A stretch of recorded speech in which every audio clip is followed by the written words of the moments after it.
Thinking about moving to Milton, Florida? Wait, before you pack your bags, you need to know these 12 facts that might change your mind.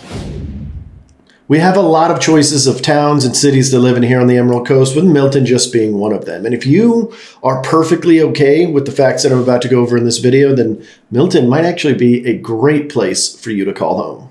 Fact number 1, Milton is a smaller town. So if you're one of those people that thinks size matters, then Milton might not be the best place for you. With a population of only about 10,000 people, this is going to have a lot more of a tight-knit, small town feel without any of the big amenities that you might be thinking about with Pensacola, Panama City, Destin, Fort Walton Beach, any of those other areas. So you're not going to get as many things to do inside of the city just because the community size is a little bit smaller. For those of you that are listening to this and going, that's awesome, that's exactly what I like, well, cool. You can check this one right off the list. Number 2, and probably my personal favorite, because this is more of a pro to me than a con, but there is definitely a really big drawback to this, and that is the affordability in Milton. Milton is one of the very few places along the Emerald Coast where you can still get a single family home under $300,000 pretty consistently. You can definitely get single family homes under $300,000 in most of the cities, or I would say about 50% of the cities along the Emerald Coast. But in Milton, it's almost the norm. Now, of course, prices have been rising over time, but ultimately the affordability with housing prices are really good. And then the overall affordability for just cost of living in Milton is outstanding. In fact, out of all of the areas we cover from Pensacola to Panama City Beach, it is one of the more affordable places to live. And this is great if you're a retiree or maybe a family not wanting to live paycheck to paycheck, or just dumping all of your budget into standard costs of living. I mean, just about everything out here is a little bit cheaper. Now, as far as like gas prices and, produce and utilities, all of those are going to be about the same anywhere you go here on the Emerald Coast. It's just not that wide of an area for it to change that much. But ultimately, you're not going to have all of the city amenities that you would be used to. Luckily, Pensacola is just 30 to 45 minutes away, depending on how quick you drive. And then, of course, Navarre is about 30 minutes away as well. So if you're looking for something that isn't the basics that Milton already has for you, then you are going to have to take a little bit of a trek. But the cool thing is it's not that far away, so it's kind of advantageous if you'd like to be away from the hustle and bustle, but still have access to everything and still be in a very affordable place. And that's definitely not a bad option. And the fact that you can get a 3-bedroom, 2-bath house for an insanely good price in comparison to some of our beachfront cities, well, that definitely makes it enticing.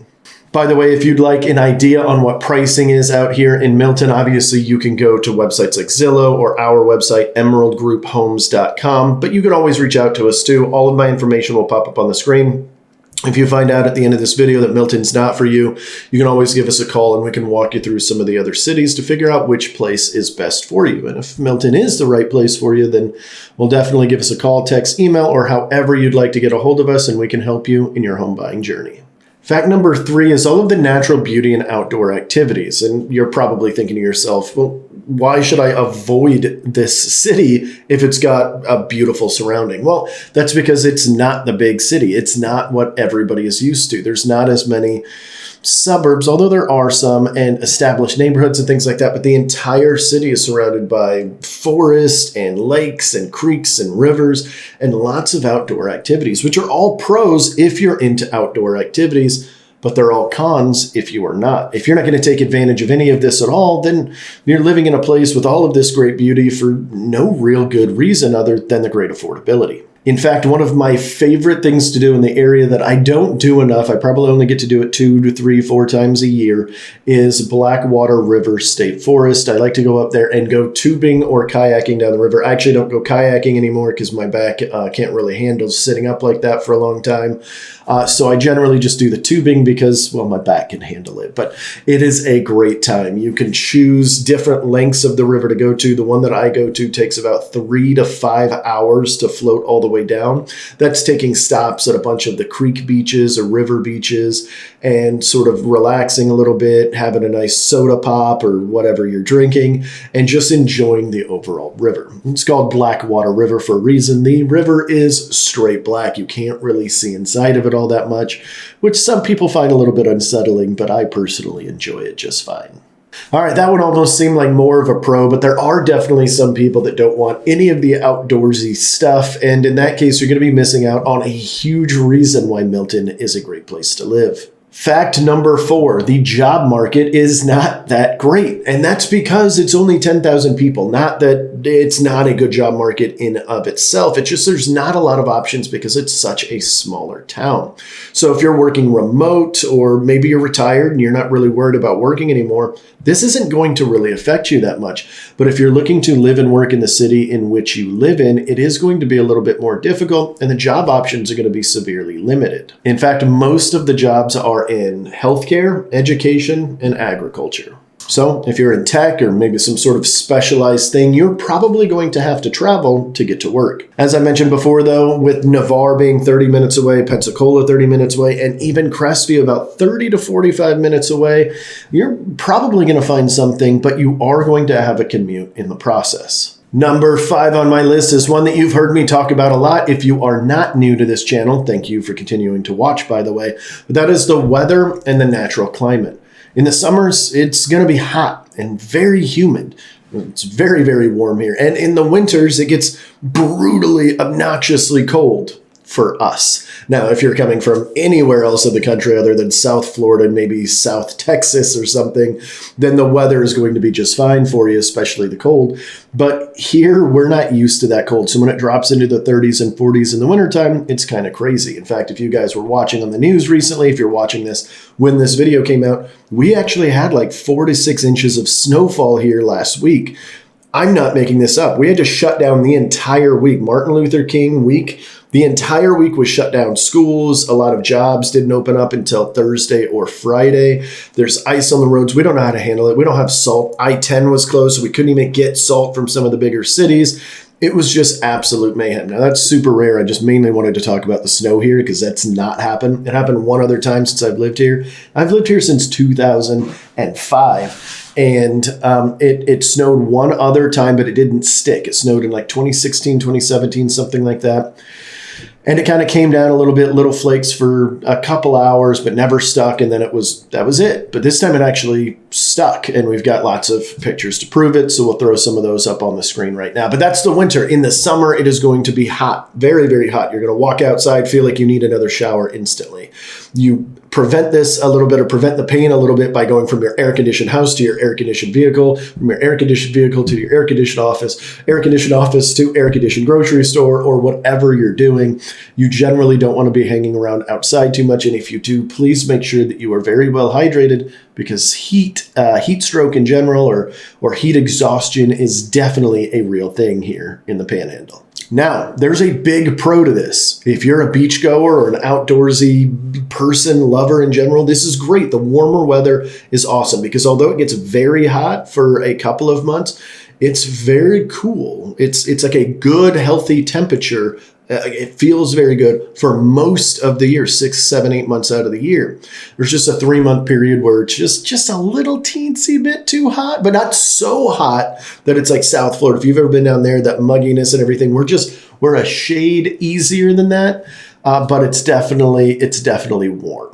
And then, of course, the biggest con with our weather and climate are the hurricanes. We get a lot of questions about hurricanes. So if you've been noticing on our videos lately, we've been trying to give a little bit more information on hurricanes in general. So make sure you go back and watch some of those older videos if you haven't done so already.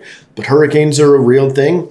Just prep for them is what we tell people. You've got evacuation zones in the area.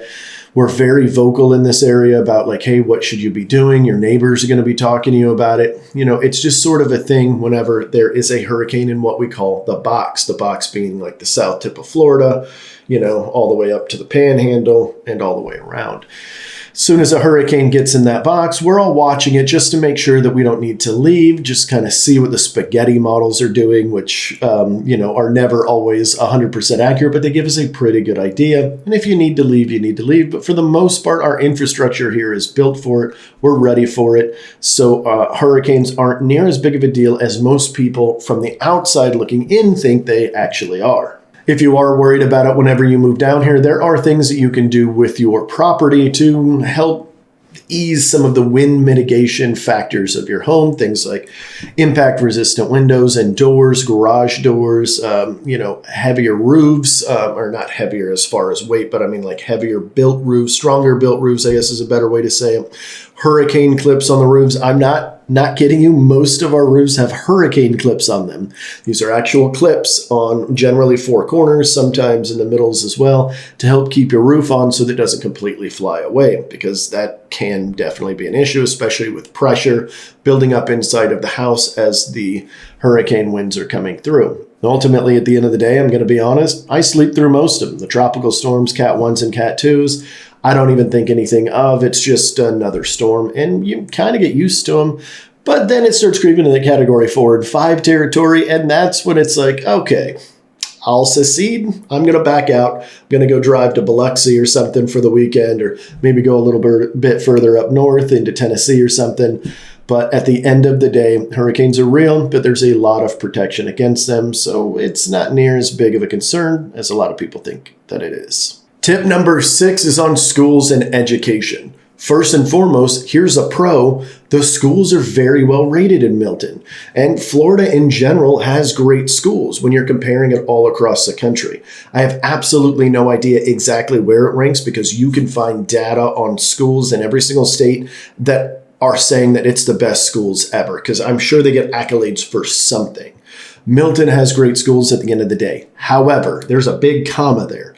They have great schools, comma, but not as great for extracurricular activities. And on top of the extracurriculars being a little bit sparse, there's also other programs that are sparse as well. And this is all, I believe, because it's a smaller school system, it's a smaller town, so they just don't have as many options because they don't have as many kids to place in those options. That is a pretty big downfall if you're worried about your child wanting to do all of the extracurriculars and all the additional add-ons for school. But if your kids are looking to get through school and just have a great education, or you're looking to just push them through school to have a great education so they can figure out what they're doing when they're 18 and above, well, then Milton is actually a pretty good option all in all.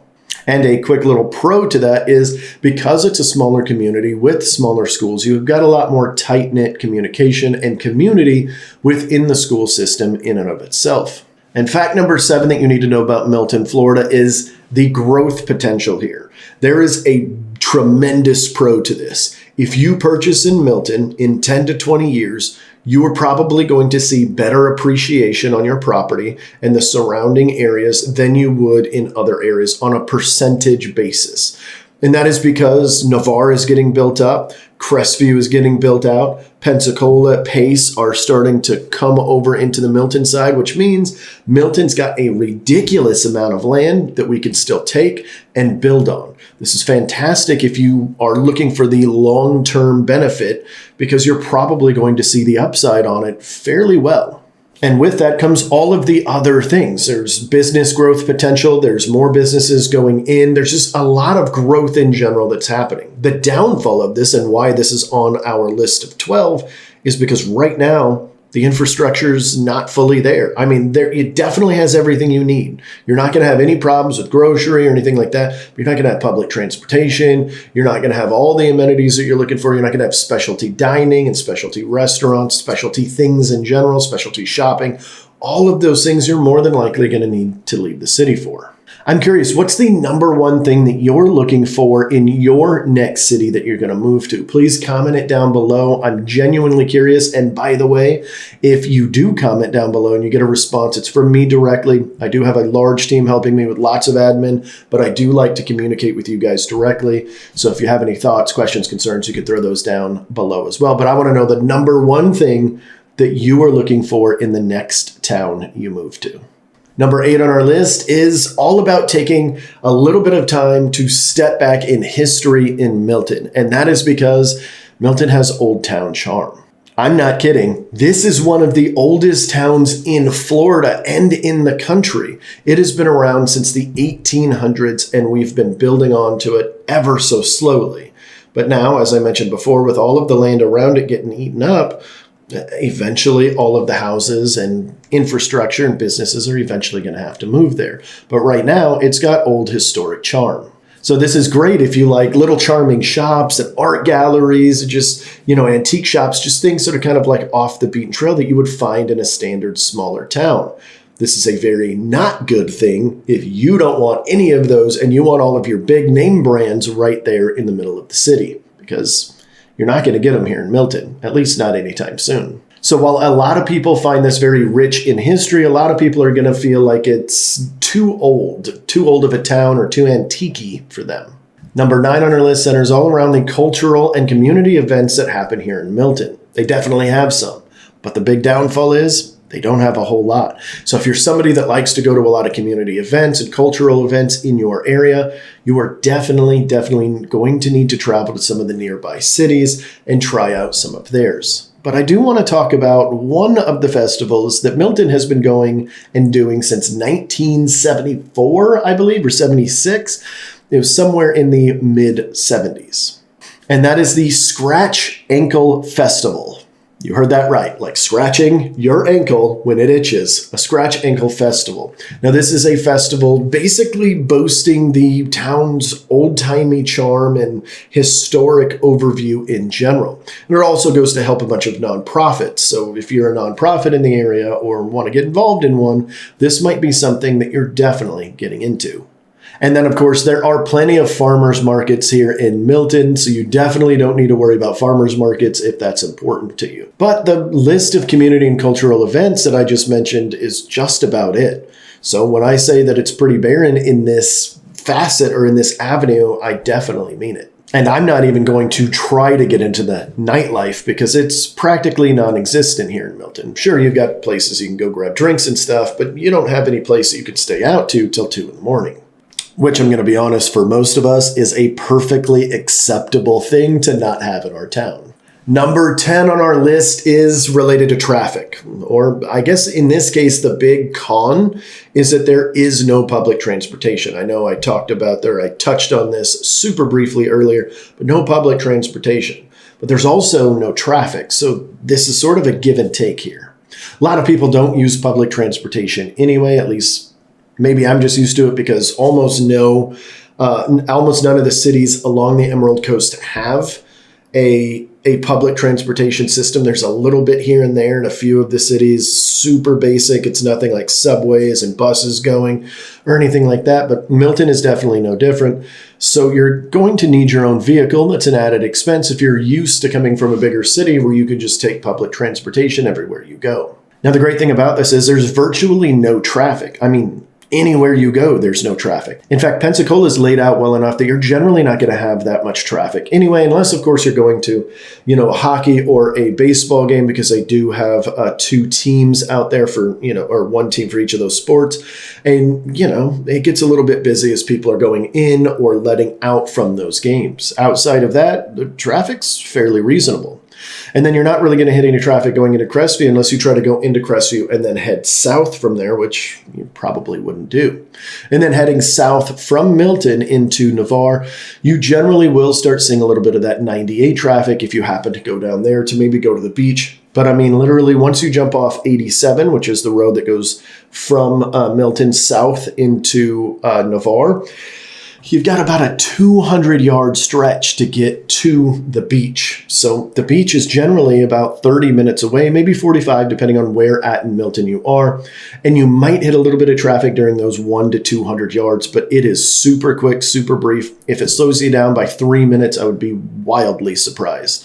Outside of that, it's going to be super easy to get to the beach, which, if you're looking to live further away and have that affordable cost of living in general, but you don't need to see the beach all the time, you just want to make that kind of a weekend thing or once a month thing or what have you, Milton is a great place because you can avoid all of this. You don't have to deal with the traffic. You don't have to deal with the tourist season. You're just kind of on your own little island. I mean, without actually being on an island. And fact number 11 is the military presence. Milton is going to have a higher than average military presence because it is so close to NAS Whiting Field.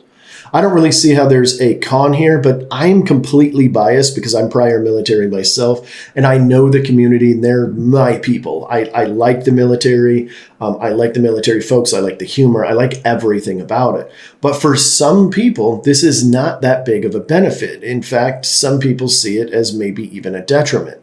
Now, I don't hear this very often. I think we're in a cool part of history here in America where we kind of like our troops right now, but that's not always been the case. It's been kind of ebbed and flow through the years. It's, we love them, we're neutral, we don't really like them, then it kind of swings back. Now, we haven't swung back in a long time, so I think for the most part, people are very satisfied with their military members, and we don't mind having them living in our neighborhoods because, well, it's going to feel a little bit safer, and generally they're more stable in their job, in their, just overall, everything makes things a little bit smoother there. But I'm sure there's some people out there that don't think this is a great thing. Where the big con here is that NAS Whiting Field and some of the other air bases around all have land near and around Milton, primarily Eglin Air Force Base, which is it's essentially a bomb and missile testing base. That is the biggest thing that they do, and they also have a lot of aircraft. And it's the aircraft where the real con is, and the aircraft where I say, hey, maybe this is a place to avoid because you are going to hear aircraft flying around. Generally, the fighters and louder jets are not hovering over Milton. That's not really in their flight path most of the time.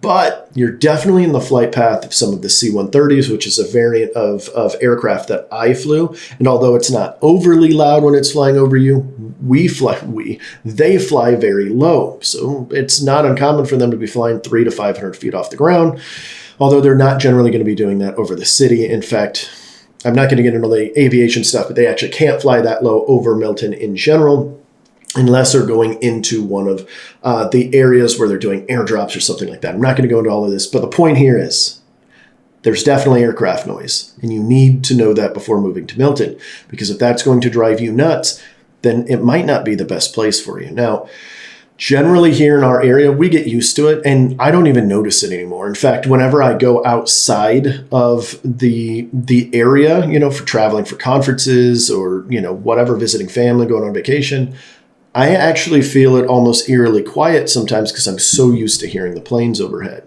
And yes, the planes fly at night. In fact, there's a big portion out at Hurlburt Field, which is kind of almost attached to Eglin Air Force Base. I mean, they're very close to each other. Sometimes they use the same airfields. That's a special operations unit. That's where I used to fly. We only flew at night. Our entire job was to fly on NVGs, low level, over this entire area. So you are going to hear them at 9 and 10 at night. Now, generally, you're not going to hear them too much later than that because they try to avoid the cities during, the nighttime when they know everybody else is sleeping, but it is something to definitely consider. Is this going to be so loud that you're going to hear it inside your house? No. But if you're one that likes to sit outside, maybe read a book, sip tea at the end of the night or something like that, you will for sure hear them, and you will for sure see them from time to time. And number 12 on our list is all of the hidden gems here in Milton. There's not a lot of them, but there's definitely enough to keep you busy for a while. You've got spots like the Copper Possum Antique Mall. Copper Possum, that's the actual name of it. And then you've got the Arcadia Mill Archaeological Site, which is kind of interesting.